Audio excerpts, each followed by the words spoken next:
Hello, Reddit. This is my first time posting here since I need some help and it's a bit urgent. And this matter is too personal to share with my friends, so I'm posting it here.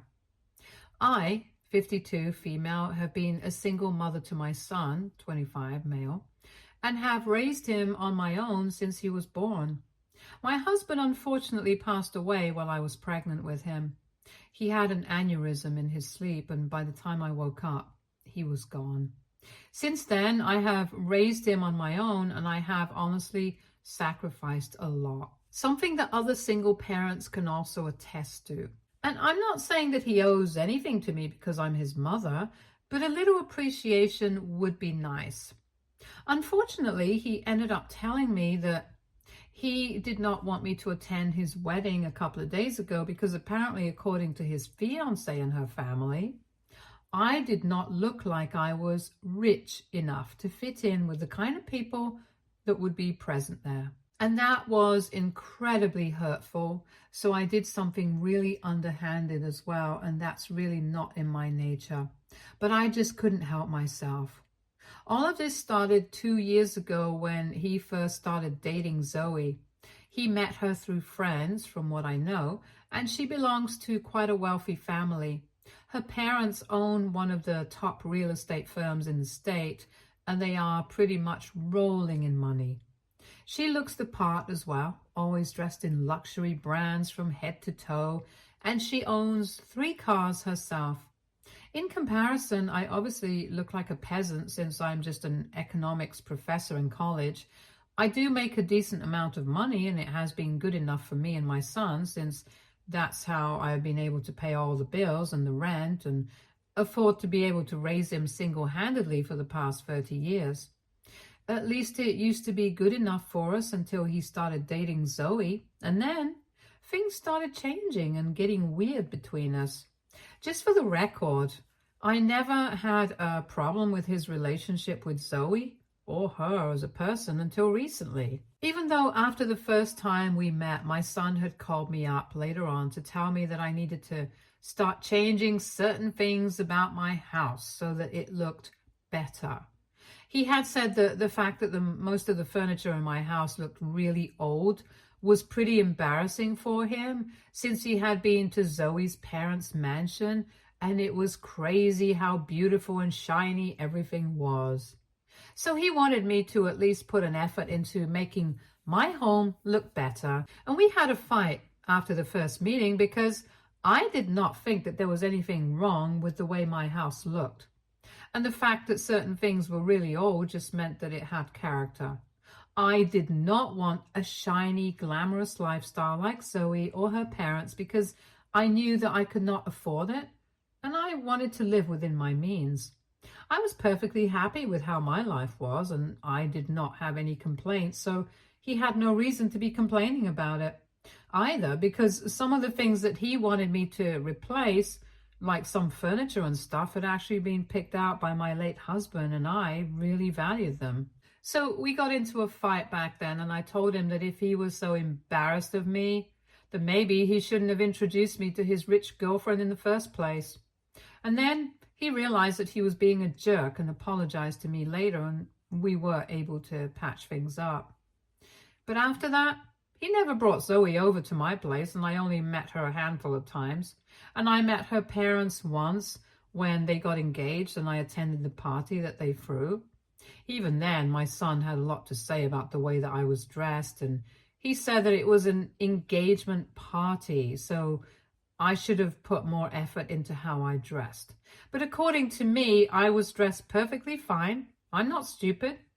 I could tell that his real problem was with the fact that I was not dressed in luxury brands and I was just wearing things that I could afford. But I guess he was too afraid to say it. Anyway, I tried not to mind that, and even though he had started being very distant from me ever since he had introduced Zoe to me, I still tried to keep in touch with him. But then 3 days ago, he visited me and told me that after Zoe and her parents had met me at the engagement party, and they did not think that I would fit in with the crowd that would be present at their wedding, since it would be mostly their friends and other business associates who worked with her parents, but none of his family members.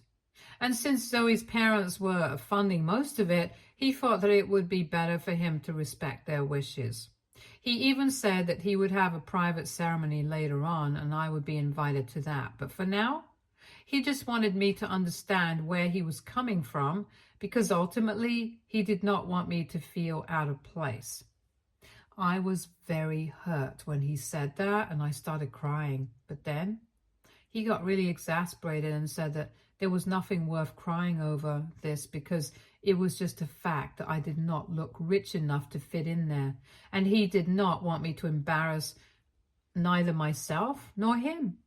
He told me that he had hoped that I would understand, but I was just being selfish by not caring about his image in front of his in-laws. And once I stopped crying, I told him to get out of my house and never come back. He tried to argue, but I just screamed at him and asked him to leave. Once that was done, I was still pretty upset, so I decided to do something that I'm not sure was the right move or not.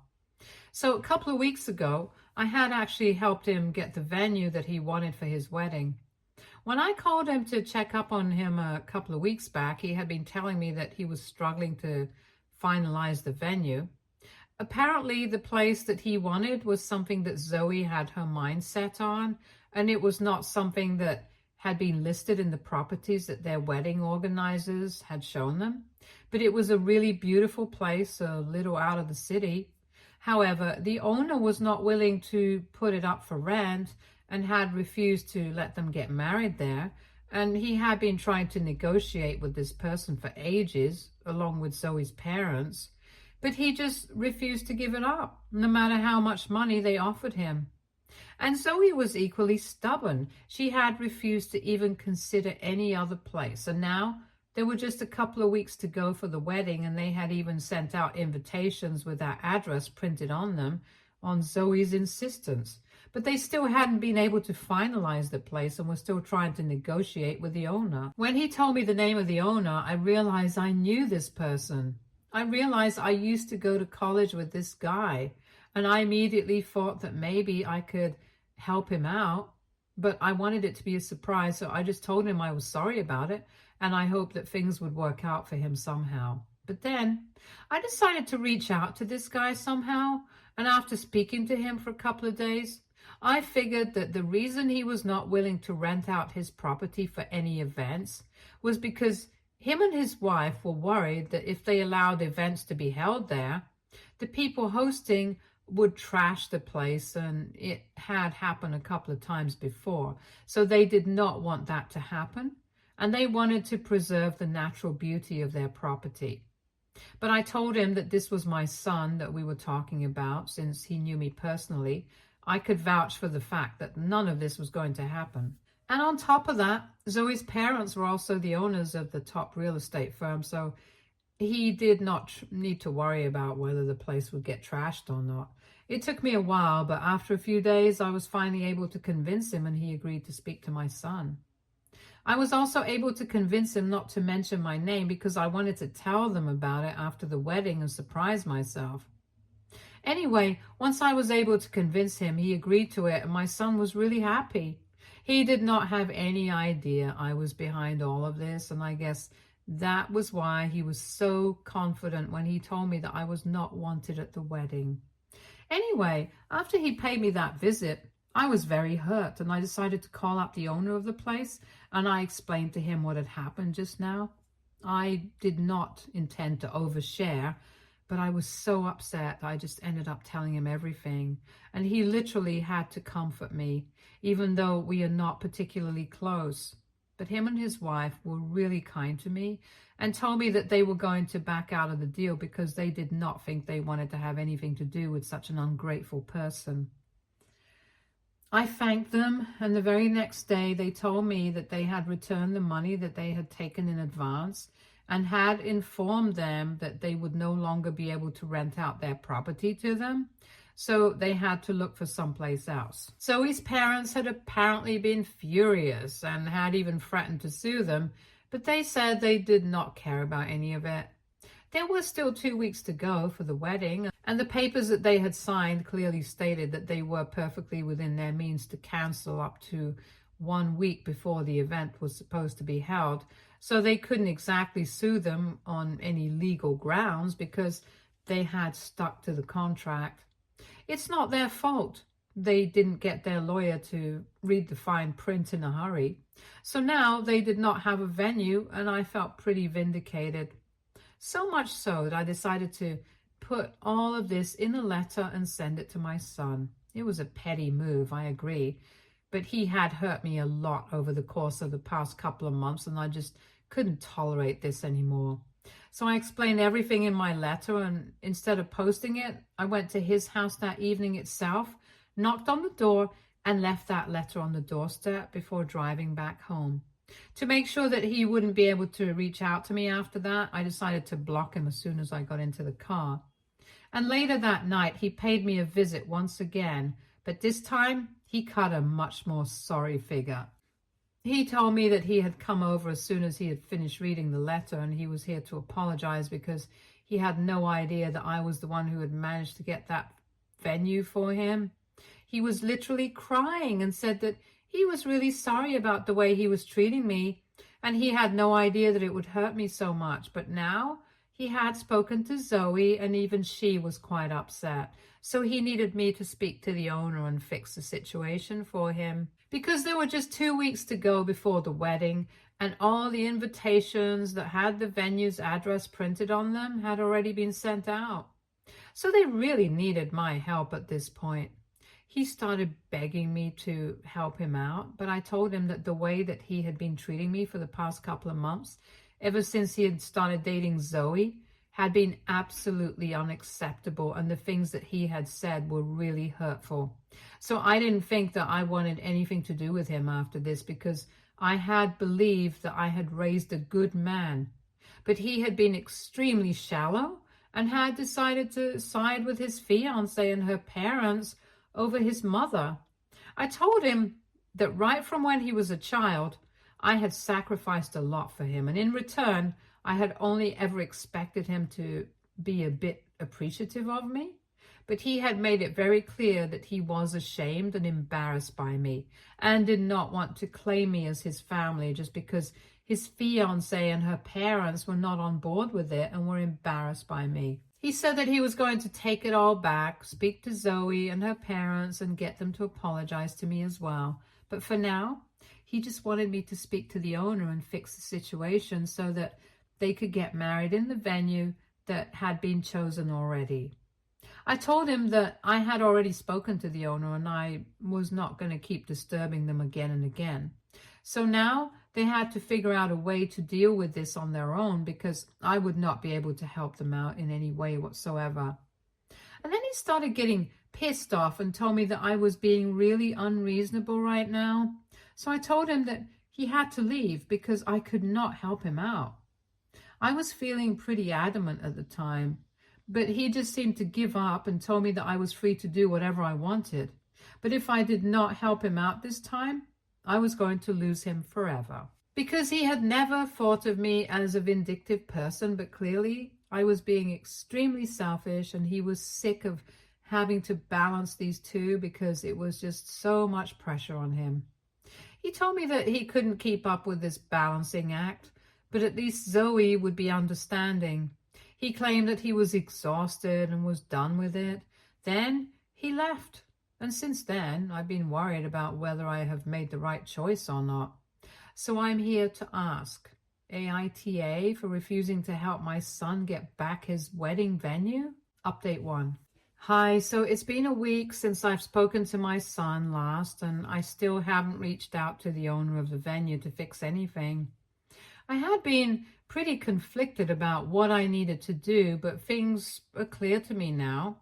I was just being a sentimental fool, but I thought things through now, and my son is old enough to deal with this on his own. Besides, I really don't even think that I could get the owner to change their minds after what I told them, because they seem pretty firm on their decision. I have spoken to a bunch of my friends and relatives, and I have explained the entire situation to them, since a lot of family members were also pretty surprised that he was getting married, but they had not received an invitation. So I told them the real reason why he wasn't inviting us, was because he was embarrassed of his family and did not think that we would fit in with the crowd that his fiancée and her parents had invited. People were really offended, and when I told them what I had done with the venue and everything, they seemed to think that it was an appropriate reaction for me to have. Also, my son hasn't even bothered to speak to me after the last time he left, and we didn't exactly end that discussion on a good note. If he really thought that this was important enough, he would have reached out to me once again. There are just a couple of days to go for the wedding. I don't know what they're going to do since they have already printed the address of the venue on the invitations. But I know that is really not my problem anymore, because if he doesn't want to invite me to his wedding and consider me his family, it also means that I have been absolved of my responsibilities as his mother. So I'm still trying to process this emotionally, because it's quite a difficult thing, as throughout my life, all I have ever had is my son as a single mother.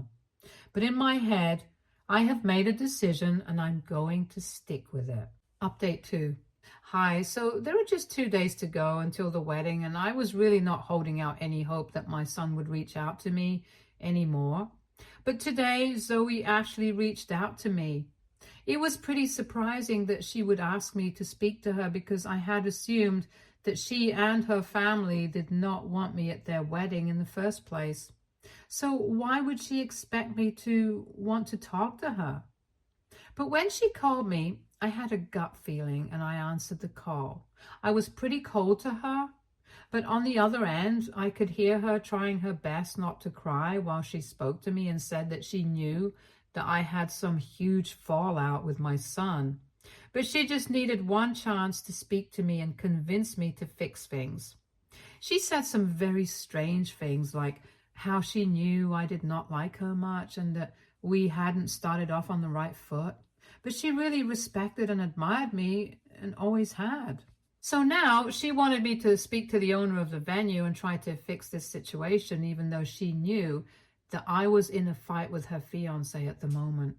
She said that my son had apparently forbidden her from speaking to me about anything, but she really wanted me to know that she had been really disappointed when she found out that I would not be attending the wedding. That was really weird.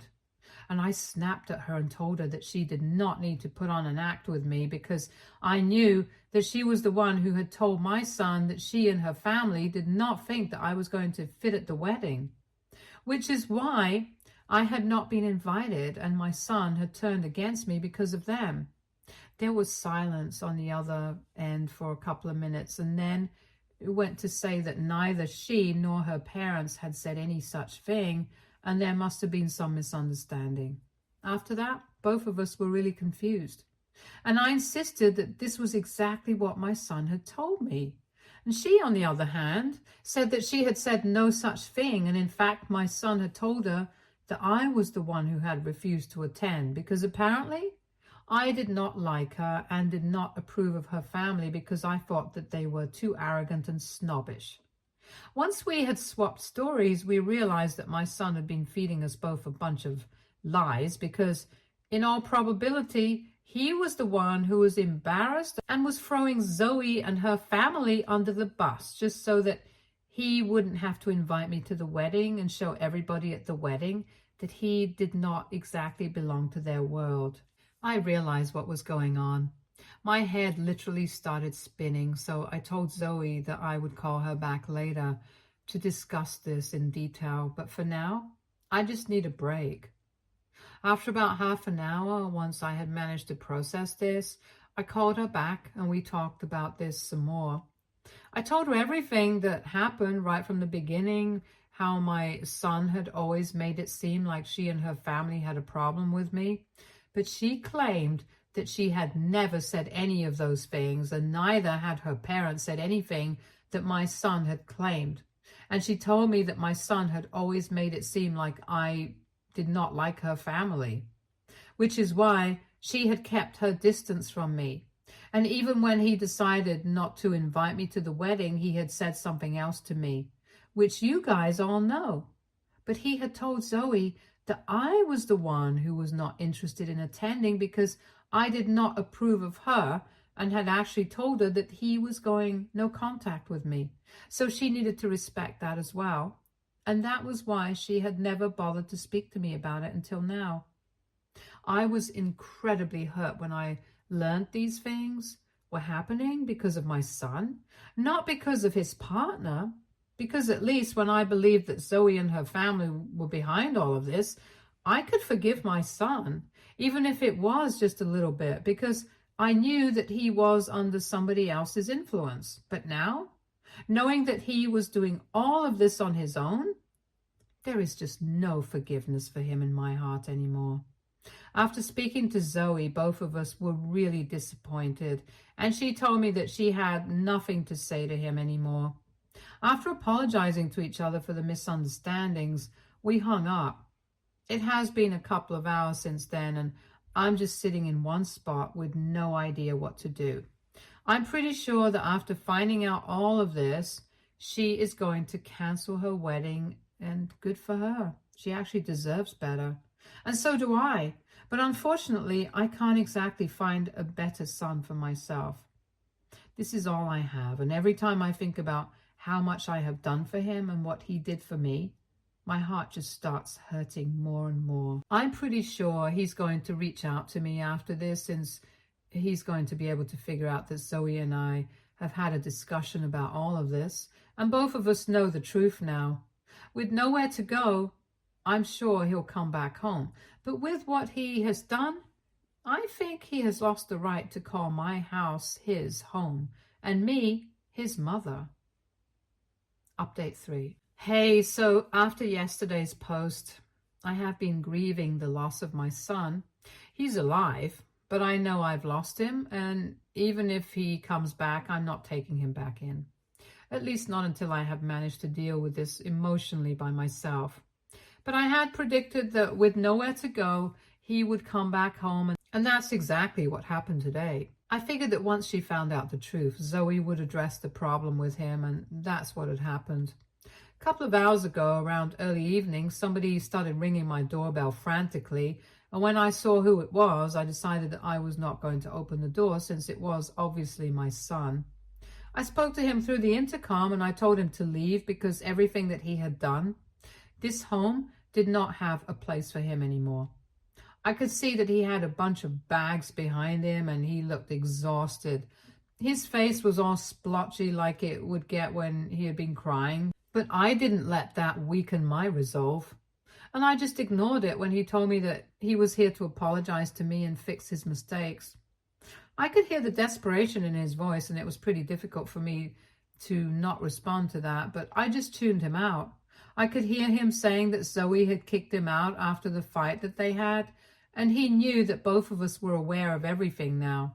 He kept speaking about how things had been really difficult for him, adjusting to Zoe's world, and in the process of trying to do so, he had started acting like somebody he wasn't, and he was really sorry that he had been embarrassed of me and his family and where he came from. But it was just all really new to him in the beginning, and after a while, he got used to pretending. And he got so engrossed in the act that he forgot that I was not a part of this act, and it was hurting me. He said that he knew that he had been selfish, and he knew that he probably did not deserve either of our forgiveness, but he just wanted a chance from me since I was his mother, and I would be more forgiving than his partner. At that point, I told him that I might have been more forgiving if he had actually been sorry, but right now, he was just sorry that he had been caught in all his lies. He was sorry because he needed a place to stay, and he did not want to spend money living in a hotel or finding a place of his own. But he was not sorry for what had happened, because if he was, he still wouldn't be trying to justify what he had done. He would just be apologetic, acknowledge his mistakes, and let it be. But he had mentioned how difficult it had been for him at least 5 times since he showed up. So I didn't believe that he was genuinely apologetic. I told him that I might forgive him eventually. I'm not sure of that yet, but for now, I wanted him to just leave me alone. He then started bargaining with me that he would be willing to pay rent to stay with me, but he just wanted to come back here and make things right with me. He even said that he was saying this genuinely because if he wanted to, he could have lived with his friends, but I knew that he was bluffing. Because from what Zoe had told me, he hadn't even bothered to invite a bunch of his friends to the wedding, so in all probability, even they were not on speaking terms with him as of now, and that was why he was so desperate to live with me.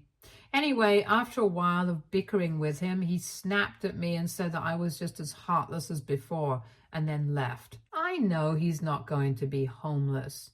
He has enough resources and means to figure out a way to live on his own for a couple of weeks, and after that, he can just find an apartment for himself. My job is done as a mother. I just had to raise him to be a decent human being, and for a while, he was a good person. But now, this is not my problem anymore. Update 4. Hi, so it has been 2 weeks since my last update. And on the day that my son was supposed to get married, all that happened was Zoe put up a post saying that she and my son had parted ways, and she wanted everybody to respect her privacy at this difficult time. A bunch of people sent me that post, and I kind of felt bad, but not enough to reach out to my son to console him. After that last day, when he showed up at my house and I refused to let him in, he didn't bother to contact me anymore, so I guess I was right about what I had said. He was just sorry back then because he had been caught, and he knew that nobody else apart from me would even think about speaking to him again. But I had decided to turn my back on him, and since that had happened, he hadn't reached out to me to apologize, so I guess he's fine with staying no contact.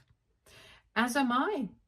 I've been living on my own for the past couple of years anyway, so what difference does it make to be completely by myself? And it's not even like I'm lonely. I have friends, I have family, and I have my life. My son is just not going to be a part of it anymore, and that's it. Maybe I will find it in myself to forgive him one day, but it's not going to come anytime soon, and I am fine with that. Stay tuned for more stories from Argo Relationships.